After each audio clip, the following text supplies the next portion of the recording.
sejahtera bagi kita semua. Om Swastiastu, Namo Buddhaya, salam kebajikan, salam dan bahagia. Selamat siang. Ya, senang sekali pada siang hari ini bisa bertemu. Saya ingin mewawancarai ibu tentang tugas ibu sebagai pendidik siap Bu ya? Siap, sudah melaksanakan Pak Bolas ya. Terima kasih. Saya harap ya bersama-sama diskusi ya terkait dengan masalah dilema etika dan Iya. kebijakan. Ada 8 pertanyaan Bu yang saya ingin ajukan pada kesempatan ini. Nanti mudah-mudahan nanti bisa berlancar Bu ya, lancar semuanya. Oke. Yang pertama, bahwa selama ini bagaimana Ibu dapat mengidentifikasi kasus-kasus yang merupakan dilema etika atau rujukan moral di sekolah yang Ibu pimpin ini? Ya, sebelumnya kan kita harus tahu dulu Ya. apa itu dilema etika dan juga moral ya Pak ya. Iya. Kalau kita bicara soal dilema etika itu kan sebenarnya kebijakan yang diambil berdasarkan hal-hal yang benar ya, benar dan benar. Benar-benar ya. Iya, itu kan sulit sekali kan. Ada dilema Bu ya. Ya, ada dilema di sini. Tapi kalau yang rujukan moral itu kan kita udah benar atau salah ya kan. Nah, ini kan kita bisa memilih jelas salah satunya yang benar, bisa kita putar secara tegas. Jadi di sini yang harus kita tahu ya, saya sebagai kepala sekolah kita harus bisa mengidentifikasi jenis persoalan. Ingat ya, dari jenis persoalannya, kemudian siapa yang terlibat dalam persoalan itu, kemudian juga bagaimana dampaknya Iya. jika itu nanti kita ambil sebuah keputusan atau kebijakan. Nah inilah ya, yang harus tiga hal ini yang harus kita perhatikan ya sebelum kita melakukan hal-hal yang lebih lanjut. Oke, baik ya. Terus kita lanjut ke pertanyaan kedua. Ya. Selama ini bagaimana Ibu menjalankan pengambilan keputusan di sekolah ini, terutama untuk kasus-kasus di mana ada dua kepentingan yang sama-sama benar atau sama-sama mengandung nilai kebajikan gitu. Jadi ada dua kepentingan di situ. Nah, disinilah kita ditantang gimana. Bagi saya ya, bagaimana saya bisa mengambil keputusan ya untuk kasus-kasus yang ada dua kepentingan yang sama benar, yang sama-sama benar. Ya. Berarti kami harus bisa mengidentifikasi ya.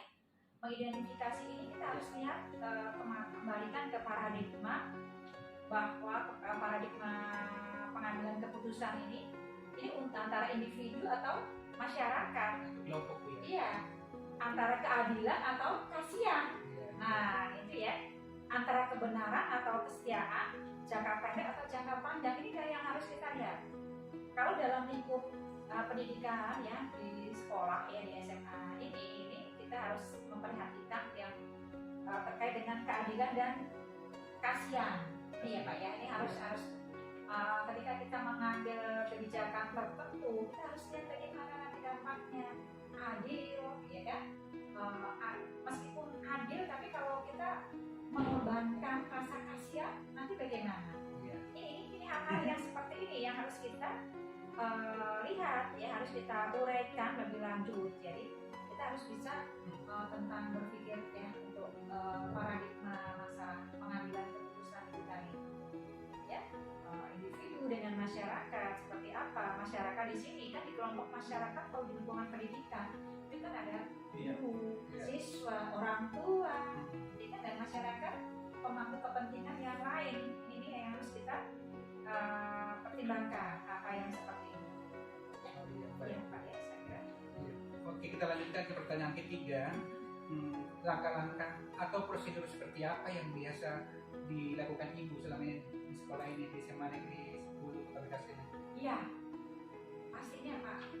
Saya lebih ini ya, ketika mengambil keputusan yang sangat urgent ya, hal-hal yang sangat berdampak banyak pihak ya, kita harus bisa melibatkan semua pihak yang berkepentingan.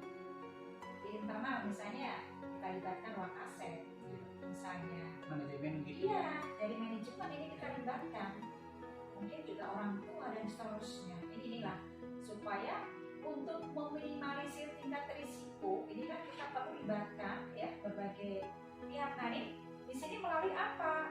Bisa juga lewat diskusi ya Pak ya, diskusi, coaching, itu kan ya. Nah, dengan yang hal-hal yang metode yang seperti ini memang terus kita tingkatkan. Lalu dari mereka banyak masukan-masukan. Betul, ya masukan-masukan dari mereka, gitu kan ya, yang tidak kita lihat mungkin bisa ya hal-hal yang bahkan yang belum kita duga gitu, kita tahu bisa gitu. Betul, yang tidak kita duga ternyata muncul dari mereka. Oke, baik. Kita lanjutkan ke pertanyaan keempat. Hal-hal apa saja yang selama ini Ibu anggap yang paling efektif dalam pengambilan keputusan pada kasus-kasus dilema etika? Jadi, ini cara paling efektif gitu. Ya. Kira-kira yang mana? Yang paling efektif itu pasti. Jadi Pak, kita kan ada terus langkah-langkahnya kan terus ya, kita ya tidak hanya sekali. Iya. Ya, itu ada tahap awalnya apa, ya, kemudian berikutnya dan seterusnya. Jadi intinya ketika kita hal-hal yang paling efektif, kita melibatkan keputusan bersama. Kita melibatkan pihak-pihak tertentu, ya, jadi sehingga menjadikan sebuah keputusan bersama. Ini kita yang paling efektif itu. Nah, ini pun tidak hanya sekali itu tadi ya, kita ada tahapan-tahapan dari awal seperti apa, kedua dan seterusnya. Yang terakhir pasti dari saya sebagai pengambil keputusan, ya, decision makernya itu ada di saya. Yang jelasnya kolaborasi antara itu harus dijaga Bu ya. Iya, kolaborasi ya kita ya. Jadi kalau manajemen yang kolaboratif, partisipatif, gitu kan ya, antar tim dalam sebuah organisasi, itu kan memang perlu ya, bukan hanya semata-mata saya sebagai pengambil kebijakan ya, yang untuk mengambil keputusan, tapi juga kita tim manajemen yang lain. Oke, baik. Dimana selama ini saya dengar bahwa semenjak Ibu memimpin sekolah ini semakin banyak kemajuan dan perkembangan. Berarti tentu kebijakan yang Ibu ambil mungkin sesuai dengan yang diinginkan oleh banyak orang. Ya. Tetapi untuk pertanyaan kelima Bu, hal-hal apa saja yang selama ini merupakan tantangan dalam pengambilan keputusan pada kasus-kasus dilema etika? Pasti ada tantangan kan? Iya. Tantangannya itu satu, kita harus mengambilkan perasaan sendiri. Iya, itulah ya. Jadi dalam hal ini kan kita harus kita lepaskan ego kita, ya, kita abaikan perasaan kita. Misalnya meskipun kok seperti itu, tapi ini harus kita kendalikan ini ya. Jadi kita harus bisa mengelola emosi ya, dengan baik. Kita harus punya self awareness, punya kesadaran diri. Ya, kita harus tingkatkan itu kesadaran sosial kita.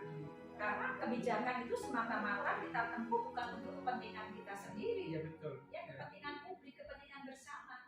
Itu sebenarnya tantangannya. Kita harus bisa mengabaikan perasaan. Iya. Berarti ego itu harus kita kubur dalam-dalam gitu ya. Dalam-dalam. Ego kita harus kita kubur dalam-dalam. Iya betul. Ya, kita harus betul-betul kesadaran diri kita harus betul-betul kuat. Ya, juga kita harus punya kesadaran sosial, rasa empati dan peduli. Oke, baik Bu. Terus yang pertanyaan keenam, apakah Ibu selama ini memiliki suatu jadwal tertentu dalam sebuah penyelesaian kasus dilema etika? Apakah Ibu langsung menyelesaikan di tempat atau memiliki sebuah jadwal untuk menyelesaikannya, seperti bentuk atau prosedur seperti apa yang Ibu jalankan selama ini misalnya? Ya, ini Pak, saya punya ini ya, ada terjadwal itu ada briefing misalnya seminggu sekali atau setiap 2 minggu sekali itu di ruang guru ya. Nah ini kan dengan briefing dengan guru itu kan artinya untuk temuan-temuan apa yang kita lakukan gitu ya, baik itu diminta maupun tidak, itu yang pertama. Kemudian lewat rapat koordinasi dengan Waka ya, dengan manajemen, jadi kita lakukan itu atau sewaktu-waktu. tergantung kasusnya mungkin Bu ya. Betul. Ada yang urgent gitu. Iya, kalau ujian itu kita sewaktu-waktu, jadi harus selesai. Saya bukan tipe orang yang ya, menunggu Iya, betul. menyelesaikan persoalan berlarut-larut, gitu ya. Itu jadi kita harus sesegera mungkin, jangan kita kelola lah konflik itu Iya. yang berkepanjangan. Kita selesaikan konflik itu segera.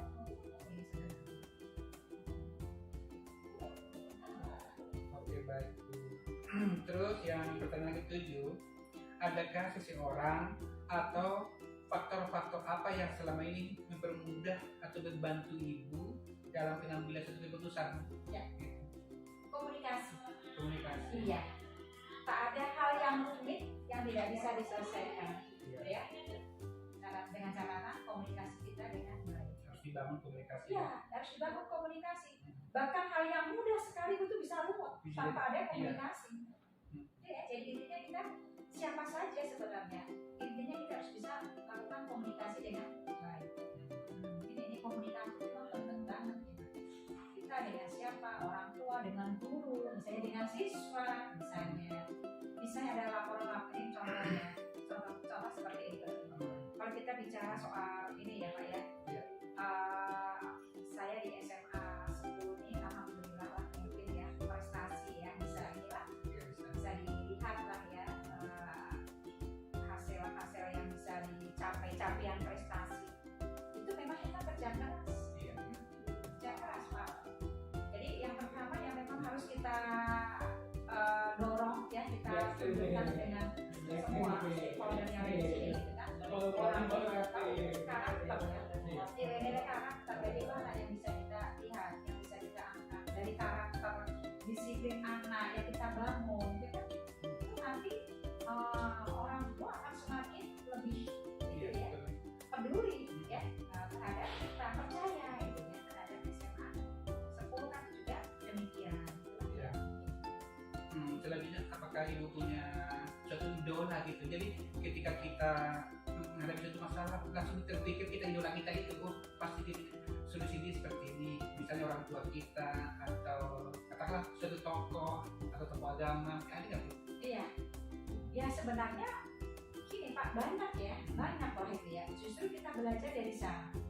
Kalau misalnya beliau-beliau ini sebagai pemimpin besar Iya. menghadapi hal-hal yang kompleks saja bisa, gitu kan? Hal-hal yang luas, yang lingkupnya lebih luas saja bisa. Kenapa kita tidak? Itu Iya. sebagai inspirasi, Iya, panutan gitu. motivasi juga buat kita. Ya. Banyak lah itu tokoh-tokoh nasional, tokoh-tokoh Iya. agama, mungkin ya ini yang sebagai inspirasi kita. Ya. Kalau orang Begitu. tua udah pasti Bu ya. Kalau orang tua udah pasti, Udah pasti, ya iya. orang tua sudah pasti, Iya. kan ya. Langsung teringat kita orang tua. Iya, itu ya. Nasihat-nasihatnya. Nasihat-nasihatnya, itu kan ya. Terus kita juga jangan mudah putus asa, Iya, itu yang jelas. Setiap ada persoalan pasti ada solusinya. Jangan baper. Jangan baper, itu kan ya tidak. Iya, betul. Ya meskipun saya pribadi sebagai perempuan, Terkadang hal-hal sensitivitas itu kan bisa muncul sewaktu-waktu ya, itu wajar lah ya manusiawi. manusiawi. Ya, tapi kan itulah jangan ditonjolkan, jangan diperlihatkan. Misalnya di depan umum ya udah, gitu aja ya. Kalau misalnya ini ya udah kita kalau ada baper perasaan itu ya kita. Atau mungkin Bu, misalnya kan kalau Ibu kan misalnya Islam, apakah sebelum jatuh mengambil keputusan pergi sholat dulu? Nah, itu antara lain. Gimana, gimana? Itu antara lain Pak. Betul Pak, ini baik. Terima kasih Pak. Alhamdulillah ya saya sebagai seorang muslim Iya. ya, kalau ada kepentingan dari pengambilan keputusan yang besar pastinya betul saya harus sholat dulu. Kalau di sekolah saya sholat duha misalnya ini ya, atau sholat wajib yang lain zuhur, asar gitu ya. Ini memang benar-benar membuat hal yang tadinya apa itu masih saya masih bimbang ragu. Minta petunjuk sama. Petunjuk, Allah. Ada petunjuk dari Allah. Ya pastinya ya malam sholat malam bagi Iya. saya itu memang tidak boleh ditinggalkan. Betul Pak. Ini kekuatan Pak. Kekuatan doa. Kita harus lebih banyak mendekatkan diri kepada Allah. Mungkin Pak Dos juga sama. Iya, sama. Banyak mendekatkan diri kepada Tuhan. Mungkin ya Pak ya. Rajin ke gerejanya, kebaktiannya, gitu kan ya. Pak Dos juga seperti itu. Jadi ini bukan hanya hal-hal yang memudahkan kita, menginspirasi kita, tapi mantap ketika kita mau ambil keputusan. Insya Allah langkah kita nggak sangsi, nggak ada keunggulan. Jadi seperti itu. Oke Bu, kita sudah sampai di pertanyaan terakhir, Iya. di mana pertanyaan ke-8 adalah dari semua hal-hal yang telah Ibu sampaikan tadi, pembelajaran apa yang dapat dipetik dari pengalaman Anda mengambil keputusan dilema etika? Jadi mungkin Ibu sudah sering menyelesaikan suatu kasus yang dilema etika. Kira-kira apa sih pelajaran yang dipetik selama ini? Ya, kita masih terus belajar ya Pak. Ya, Kita masih terus belajar. Belajar dari pengalaman, pengalaman. belajar dari persoalan. Artinya setiap peristiwa, setiap persoalan apapun itu ada hikmahnya. Iya, ada hikmahnya. Ada hikmahnya. Jadi hikmah itu kan pasti ke depan ya yang bisa kita ambil pelajaran ya, tidak sekarang. Mungkin kalau kita bicara sekarang, waduh kok begitu banyak ya, begitu besar ya persoalan yang dihadapi, kebijakan yang harus kita tempuh terkait dengan hal-hal yang sulit. Ya mau nggak mau kita sebagai pemimpin itu kan harus bisa mengambil hikmah pelajaran-pelajaran itu apa yang terdepannya yang bisa kita petik. Iya. Gitu. Kita terus belajar, terus berproses. Artinya ada pun suatu kesalahan yang tidak terulang lagi. Iya, betul. Iya. Jangan sampai ada persoalan ya yang kita tadi yang kita sudah kita kebijakan yang sudah kita keluarkan itu nanti akan jadi penyesalan. Nah, Karena itu tadi yang jangka pendek atau jangka panjang, Iya, Pak, kita iya. harus berpikiran seperti Iya. itu. tapi Iya. kan jangka pendeknya bagaimana? Iya, kita harus jangka bagaimana? pendeknya seperti apa, nanti jangka panjangnya seperti apa, gitu kan ya. Apalagi menyangkut masalah nasib anak misalnya, atau psikologi anak, itu kan harus kita pertimbangkan. Ya, misalnya ini contohnya, ada anak yang kesiangan.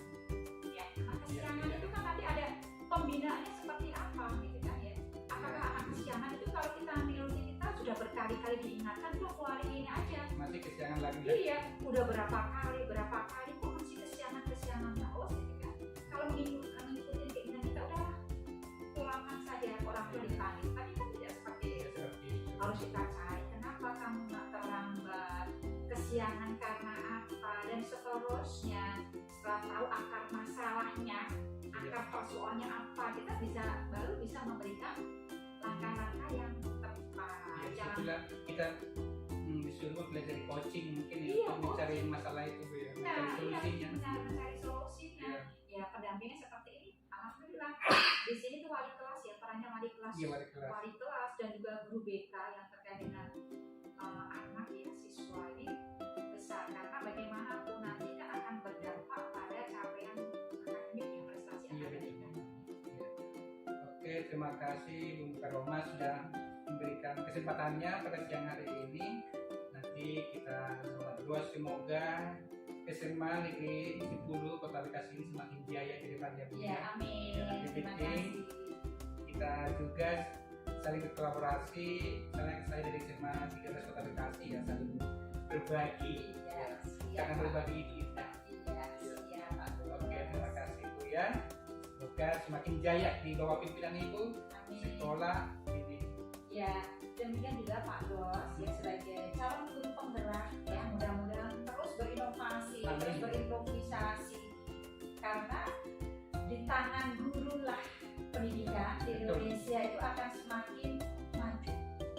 Karakter peserta didik akan semakin baik dan terangkat itu juga berkat kita semua berkat guru. Dan tantangan pun semakin berat ke depannya. Iya, betul.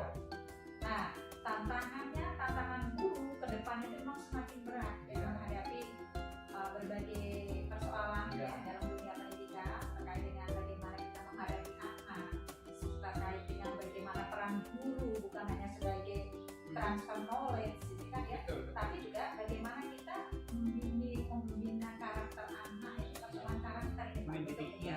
mendidiknya gitu kan ya, supaya anak-anak nanti bisa lah kita bagaimanapun tantangan yang dihadapi oleh dunia pendidikan, kalau kita bisa terus berkolaborasi kita kerjasama Pak, dengan siapa, dan juga kita jangan berhenti berliterasi itu sebenarnya Kita harus banyak membaca kan bukan hanya membaca buku, membaca teks, tapi membaca persoalan, ya kan?